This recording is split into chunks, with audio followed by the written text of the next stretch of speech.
Ever wondered why the devil himself would fight an archangel over a dead body? Not just anybody, but Moses, one of the greatest leaders in history. This isn't some horror story or myth. It's actually recorded in the Bible, and what it reveals about Satan's plans might change how you see spiritual warfare forever.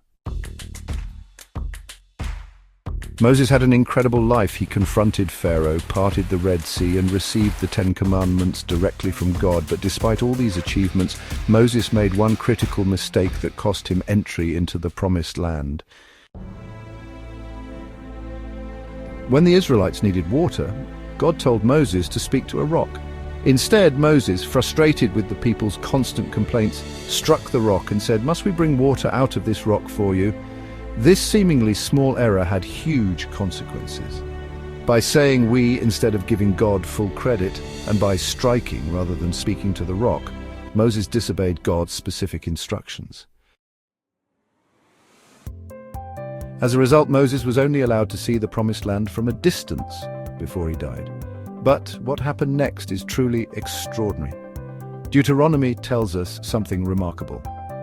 God himself buried Moses in an unknown location in Moab. Think about that for a moment. The creator of the universe personally handled the burial of this man. No funeral procession, no marked grave, just a divine burial kept secret from everyone. But why all the secrecy? This is where the story takes an unexpected turn. The Celestial Showdown. The Book of Jude reveals something shocking that happened after Moses died. There was an intense dispute between Michael the archangel and Satan over Moses' body. This wasn't just a minor disagreement, it was a serious spiritual confrontation.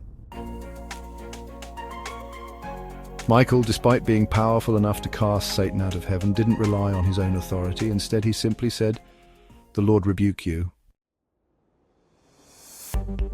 This humility in the face of evil shows us something important about spiritual battles. They're ultimately won through God's authority, not our own power. Why would Satan want a dead body? This brings us to the big question. Why would Satan fight so hard for Moses' corpse? What could he possibly gain? First, Satan may have wanted to prevent Moses from any future role in God's plan. Interestingly, Moses later appeared with Elijah during Jesus' transfiguration, something Satan might have been trying to prevent. Second, and perhaps most likely, Satan wanted to turn Moses' body into an idol. The Israelites had already shown their weakness for idolatry with the golden calf incident. Imagine how tempting it would be to worship the remains of their beloved leader instead of the invisible God. By hiding Moses' body, God protected his people from this dangerous temptation. Third, Satan is called the accuser in Scripture. He may have wanted to use Moses' past sins, killing the Egyptian, breaking the tablets in anger, striking the rock, as evidence that Moses was unworthy of honor. Satan loves nothing more than pointing out our failures and claiming we're beyond redemption. Finally, Satan might have seen possessing Moses' body as a trophy, proof that he could claim victory over God's chosen leader. In his pride, Satan constantly tries to undermine God's plans and mock his power. The greater lesson. This strange battle over Moses' remains teaches us something profound about spiritual warfare. Satan is incredibly strategic. He doesn't just attack randomly, he targets what matters most to God's plan. But here's the encouraging part, God is always one step ahead. He anticipated Satan's scheme and took preventive action by personally burying Moses in an unknown location. This shows us that no matter how clever Satan's plans might be, God's wisdom is infinitely greater. This story also reminds us about the danger of misplaced worship. God doesn't want us focusing on human leaders, relics, or symbols, no matter how important they were. True worship is directed at God alone. And perhaps most importantly, it shows us that God's grace extends beyond our failures. Despite Moses' mistakes, God honored him in death and protected his legacy.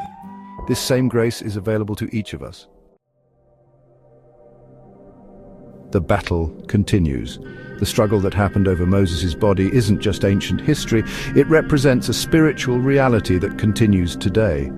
Satan still tries to distract us from true worship, accuse us of our past failures, and claim victory over God's plans. But just like Michael, we can stand firm with the simple truth: the Lord rebuke you.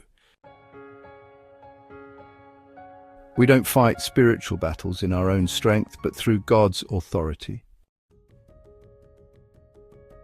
So next time you face temptation or spiritual opposition, remember the battle for Moses' body. Remember that Satan's schemes, though clever, are no match for God's wisdom. And remember that even in death, God protects those who serve him. What spiritual battles are you facing today? And how might God be working behind the scenes, just as he did with Moses, to protect you from Satan's plans?